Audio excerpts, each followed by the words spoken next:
السلام عليكم ورحمة الله وبركاته. ازيكم يا جماعة؟ عاملين ايه؟ يا رب تكونوا بخير وبراحة بال. انا احمد العشري ودي صوتي من جسر الامل. قبل ما نبدأ الفيديو يا صاحبي ادعمني بلايك او اشتراك في القناة علشان الفيديو ده يوصل لكل الناس. مهمة النائب ما بين الرقابة والتشريع وخدمة أهله في ظل غياب محليات لا ذنب لنا فيها.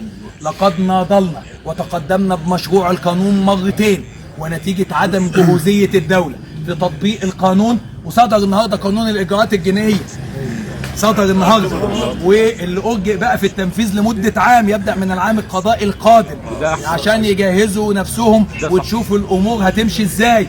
ده برضه انجاز علشان نشوف الناس اللي محبوسه احتياطي وتقصير المدد وبدائل الحبس الاحتياطي وتكون الناس جاهزه. ومفيش شك ان ممكن في التطبيق تطلع نواقص، يبقى دور البرلمانات ان تعالجها معالجه سريعه. فلذلك الاختباط بقى بين النقابات، نقابه الاطباء، نقابه المحامين، من خلال التطبيقات العمليه ورش العمل تطلع اعداد لمشاريع قوانين على نص ماده او اتنين بحيث ان احنا نعالج الامور. انا بتهاجم بسبب انحيازاتي السياسيه والاقتصاديه في قانون الايجار.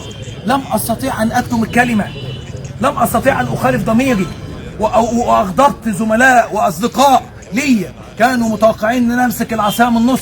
انا تمسكت بحق الرجل او المراه المستاجر الاصلي اللي موجود في العين، اللي بقى له 40 سنه بياخد 3000 جنيه معاش.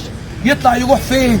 حتى لو وفرت له شقه يمولها منين؟ ويروح ينقل على بعد 20 كيلو، يسيب الجامع اللي اتعود يصلي فيه، يسيب البقال اللي بيشكك منه لغايه ما معاشه ينزل اخر الشهر، ويروح فين؟ دي ناس كلها تجاوزت ال70 وال80 سنه. لما اقول لك اصبر على الناس دي لغايه ما يقضي الله فيهم امرا كان مفعولا.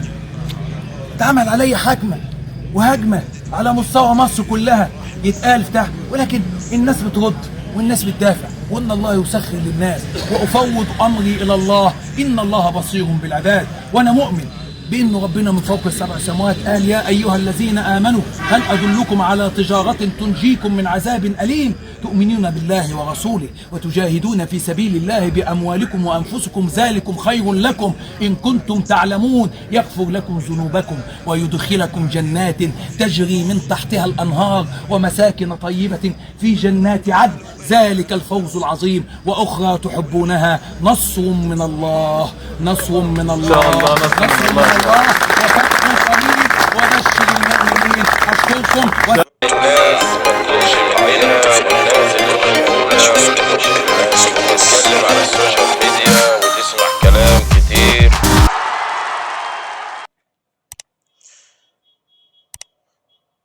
الواقع تعب.